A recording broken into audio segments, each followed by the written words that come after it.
आज इस वीडियो में हम एक ऐसे इन्वेस्टमेंट स्कीम के बारे में बात करने वाले हैं जो आपको गारंटेड रिटर्न्स तो देगा ही, साथ में काफी ज्यादा सिक्योरिटी भी देगा।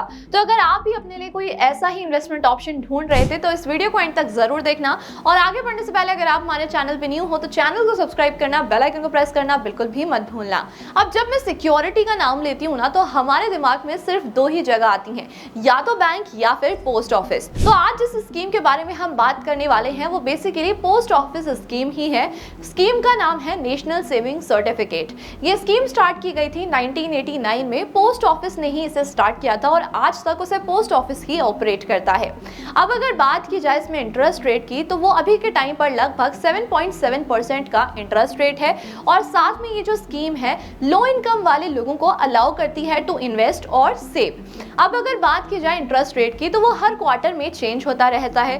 बट अगर इस क्वार्टर की बात की जाए जो कि अप्रैल में जून है तो इस क्वार्टर में जो इंटरेस्ट रेट रहने वाला है वो है 7.7% का। अब इसमें सबसे बड़ी चीज ये होती है कि जब भी आप इस स्कीम के अंडर अपना अकाउंट ओपन कराते हो तो तब जो इंटरेस्ट रेट चल रहा होता है उसी टाइम पर आपका इंटरेस्ट रेट लॉक हो जाता है और टिल द मैच्योरिटी पीरियड आपको वही इंटरेस्ट रेट मिलता है। अब उससे फर्क नहीं पड़ता कि अगले क्वार्टर में कोई इंटरेस्ट रेट चेंज हो रहा है या फिर नहीं हो रहा है। अब अगर ये बात की जाए कि इसमें कौन कौन अकाउंट ओपन करा सकता है, सबसे पहले तो अगर आप एक इंडियन सिटीजन हो तो इसमें आप अपना अकाउंट ओपन करा सकते हो। इसमें कोई भी एज लिमिट नहीं होती है।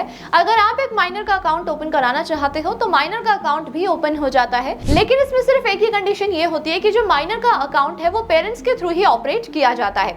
यहाँ पर आप जॉइंट अकाउंट भी ओपन करा सकते हो। जॉइंट अकाउंट में आप मैक्सिमम 3 लोग मिलकर एक अकाउंट ओपन करा सकते हो। इस तरीके से पूरा प्रोसीजर काम करता है। अब अगर इसके लॉक इन पीरियड की बात की जाए तो इस स्कीम में लगभग 5 साल का लॉक इन पीरियड होता है। अब पहले जब ये स्कीम स्टार्ट की गई थी तो ये दो तरीके की स्कीम्स होती थी। सबसे पहले तो 5 साल का लॉक इन मिलता था और उसके बाद 10 साल का लॉक इन भी मिलता था, लेकिन गवर्नमेंट ने जो 10 साल वाला लॉक इन पीरियड था उसे बंद कर दिया है और अभी के टाइम पर सिर्फ 5 साल वाला lock in period he operating है और उसी के अंडर लोग अपना इन्वेस्टमेंट्स कराते हैं। अब अगर मैक्सिमम एंड मिनिमम की लिमिट की बात की जाए तो मिनिमम आपको 1000 रुपीज इन्वेस्ट कराने होते हैं। मैक्सिमम की कोई भी लिमिट नहीं है, आप जितना चाहो इसमें इतना इन्वेस्ट कर सकते हो। अब अगर बात की जाए टैक्सेस के बारे में कि आपको यहाँ पर कोई एग्जेम्पशन मिलता है या फिर नहीं मिलता, तो यहाँ पर आपको अंडर सेक्शन 80C 1.5 लाख तक का एग्जेम्पशन मिलता है, तो यहाँ पर आपका ये टैक्स बेनिफिट हो जाता है। अब अगर आप टैक्स प्लानिंग कर रहे हो और अपने टैक्स को सेव करने के लिए इन्वेस्ट करना चाहते हो तो आप ये भी कर सकते हो। अब बहुत सारी पोस्ट ऑफिस स्कीम्स ऐसी होती हैं जिसमें आपको टैक्स बेनिफिट मिलता है, जैसे कि नेशनल पेंशन स्कीम। अगर आप उसमें भी इन्वेस्ट कर रहे हो और अपना अमाउंट पूरा करने के लिए यानी पूरे 1.5 लाख करने के लिए आप दूसरी जगह पर इन्वेस्ट करना चाहते हो तो आप जितना अमाउंट कवर करना चाहते हो आपको उतना ही अमाउंट इस स्कीम के अंडर इन्वेस्ट करना चाहिए। बाकी अगर आप फिक्स्ड रिटर्न कमाना चाहते हो या फिर गारंटेड रिटर्न्स चाहते हो तो उसके लिए भी आप इसमें इन्वेस्ट कर सकते हो। अब अगर विड्रॉल रूल्स की बात की जाए तो इसमें लॉक इन पीरियड होता है 5 साल का। बेसिकली 5 साल से पहले आप अपना पैसा विड्रॉ नहीं कर सकते हो और प्री मैच्योर विड्रॉल भी इसमें अलाउड नहीं होता है, लेकिन कुछ कंडीशंस ऐसे होते हैं जिसके अंडर आप प्री मैच्योर विड्रॉल कर सकते हो। सबसे पहले अगर अकाउंट होल्डर की डेथ हो जाती है तो उनके फैमिली मेंबर्स अकाउंट को बंद करा सकते हैं और सारा पैसा विड्रॉ कर सकते हैं। साथ में नॉमिनी भी इस अकाउंट को बंद करा सकते हैं। अगर उनको कोई डिसीज हो जाती है तो इन दैट सिचुएशन वो अपना अमाउंट विड्रॉ कर सकते हैं और साथ में अगर कोर्ट का ऑर्डर है तो भी वो अपना अमाउंट विड्रॉ कर सकते हैं। बट कुछ ही केसेस ऐसे होते हैं जिसमें अमाउंट विड्रॉल अलाउ किया जाता है। अब अगर बात की जाए इनके कुछ की फैक्टर्स की तो सबसे पहला ये होता है कि आप अपने अकाउंट को इजीली कहीं पर भी ट्रांसफर करा सकते हो। यानी अगर आपने किसी एक पोस्ट ऑफिस में अपना अकाउंट ओपन कराया है, आप दूसरी सिटी के पोस्ट ऑफिस में उसे कन्वर्ट कराना चाहते हो तो वो आपके लिए पॉसिबल होगा। साथ में मैं आपको ये भी बताना चाहूंगी कि इसमें जो नॉमिनी वाला फैक्टर होता है वो भी आपके पास अवेलेबल होता है। आप नॉमिनी ऐड करा सकते हो। इन एनी सिचुएशन अगर अकाउंट होल्डर की डेथ हो जाती है तो नॉमिनी को ही सारा पैसा दिया जाता है या फिर जितना भी अमाउंट होता है वो उन्हें ही दिया जाता है। अब अगर बात की जाए इसमें एक और की फैक्टर होता है जो कि सबसे ज्यादा अच्छा है, आप इसके अगेंस्ट लोन भी ले सकते हो। ये एक ऐसा सर्टिफिकेट होता है जिसके अगेंस्ट आपको बहुत इजीली लोन मिल जाता है, बट यस पोस्ट ऑफिस से नहीं। इसके लिए आपको अपने पास वाली बैंक में जाना होगा और बैंक के थ्रू ही आपको लोन दिया जाता है।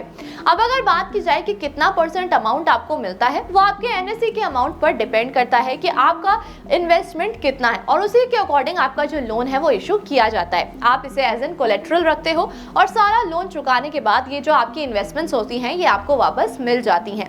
बट अगर बात की जाए इसमें बेनिफिट्स की, तो बेनिफिट्स आपको कंटिन्यू मिलते रहते हैं, यानी आपको जो इंटरेस्ट है वो इस अकाउंट में ऐड होता रहेगा, उसमें आपको कोई भी इशू क्रिएट नहीं होगी। अब अगर बात की जाए इसमें कंपाउंडिंग कब तक होती है, इसमें हर साल कंपाउंडिंग होती है, यानी कि ईयरली कंपाउंडिंग का बेनिफिट इसमें आपको मिलता है। अब अगर बात की जाए कि आप कितने सर्टिफिकेट्स इशू करा सकते हो, यानी कितने अकाउंट ओपन करके इन्वेस्ट करा सकते हो, तो इसमें कोई भी लिमिट नहीं होती है। आप जितने चाहें उतने ज्यादा सर्टिफिकेट्स ले सकते हैं और उसमें इन्वेस्ट कर सकते हैं। अब अगर बात की जाए कि इसमें इन्वेस्ट करने के क्या एडवांटेजेस और क्या डिसएडवांटेजेस होते हैं, सबसे पहले एडवांटेजेस की बात की जाए तो जैसे मैंने आपको बताया कि इसमें आपको गारंटेड रिटर्न्स मिलते हैं और जिस भी इंटरेस्ट रेट पर आप अपना अकाउंट ओपन कराते हो वो लॉक हो जाता है, तो ऊपर नीचे होने से आपको कोई भी प्रॉब्लम क्रिएट नहीं होती है। वहीं अगर बात की जाए दूसरे बेनिफिट की, तो यहाँ पर आपको 100% सिक्योरिटी मिलती है, यानी आपका जो अमाउंट है, कैपिटल है, वो 100% सेफ है। तो अगर आप कोई डाइवर्सिफिकेशन के लिए सेफर ऑप्शन ढूंढ रहे हो, ये आपके लिए एक अच्छा ऑप्शन हो सकता है। अब अगर डिसएडवांटेजेस की बात की जाए तो यहाँ पर आपको जो मिलने वाला इंटरेस्ट है वो थोड़ा कम होता है कंपैरेटिवली, अगर मैं मार्केट से कंपेयर करूँ तो, क्योंकि मार्केट में भी अभी काफी सारे ऐसे सेफर ऑप्शंस अवेलेबल हैं जिसमें आप इन्वेस्ट कर सकते हो और हायर रिटर्न्स भी कमा सकते हो। वहीं अगर मैं इसे कंपेयर करूँ डेट फंड से, तो डेट फंड में आपको इससे ज्यादा रिटर्न मिलेगा। अब अगर बात की जाए टैक्स बेनिफिट की, तो यस डेफिनेटली इसमें आपको टैक्स बेनिफिट मिलता है, बट अगर आप किसी टैक्स सेविंग म्यूचुअल फंड में इन्वेस्ट करते हो तो वहां पर भी आपको टैक्स बेनिफिट मिलता है और रिटर्न्स भी आपके हायर होते हैं। तो अगर आप सिर्फ इसी एम से इन्वेस्ट कर रहे हो कि आपको टैक्स सेव करना है, तो आप कुछ ऐसा ऑप्शन चूज कर सकते हो जहां पर आपको अच्छे रिटर्न्स मिले। वहीं अगर मैं टैक्स सेविंग म्यूचुअल फंड की बात करूं, जैसे कि ELSS सेविंग फंड्स, और इसमें भी आपका जो लॉक इन पीरियड है वो 5 साल का ही होता है, तो आप ऐसे जगह चूज कर सकते हो जहां पर आपके रिटर्न्स ज्यादा अच्छे हों। सो एट लास्ट आई होप आपको एक क्लैरिटी मिली होगी कि आपके लिए ये इन्वेस्टमेंट ऑप्शन बेटर है या फिर कोई और। अब अगर ये बात की जाए कि कैसे आप इसके अंडर अपना अकाउंट ओपन करा सकते हो, तो आपके पास दोनों ऑप्शंस होते हैं। आप ऑफलाइन और ऑनलाइन दोनों तरीके से इन्वेस्ट कर सकते हो। अब अगर आप ऑफलाइन इन्वेस्ट करना चाहते हो तो आप किसी भी नियर बाय पोस्ट ऑफिस में जाकर NSE का एप्लीकेशन फॉर्म लेकर उसे फिल कर सकते हो और डॉक्यूमेंट्स के साथ उसे सबमिट कर सकते हो, और जैसे ही आपकी एप्लीकेशन पर अप्रूवल आ जाएगा आपकी इन्वेस्टमेंट स्टार्ट हो जाएगी। दूसरा, अगर आप ऑनलाइन इन्वेस्ट करना चाहते हो तो ऑनलाइन अकाउंट ओपन करने के लिए आपको डिपार्टमेंट ऑफ पोस्ट के नेट बैंकिंग एप्लीकेशन में लॉग इन करना होगा और उसके बाद आप पूरे प्रोसेस में प्रोसीड कर सकते हो।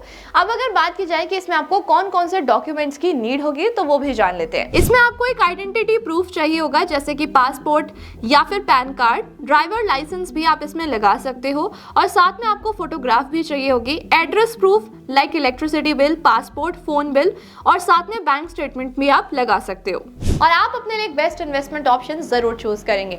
स्टिल अगर आपको कोई भी कंफ्यूजन है आप मुझे कमेंट करके पूछ सकते हो। अगर आप स्टॉक्स में इन्वेस्ट करना चाहते हो, म्यूचुअल फंड्स में इन्वेस्ट करना चाहते हो, तो उसके लिए आपको एक डीमेट अकाउंट की जरूरत जरूर पड़ेगी, जिसका लिंक आपको हमारे डिस्क्रिप्शन बॉक्स और पिन कमेंट में मिल जाएगा। आप फ्री में डीमेट अकाउंट ओपन करा सकते हो। इस वीडियो को जितना हो सके उतना शेयर कर देना, और ऐसी इन्फॉर्मेटिव वीडियोस को देखने के लिए हमारे चैनल को सब्सक्राइब करना, बेल आइकन को प्रेस करना बिल्कुल भी मत भूलना। Thank you so much.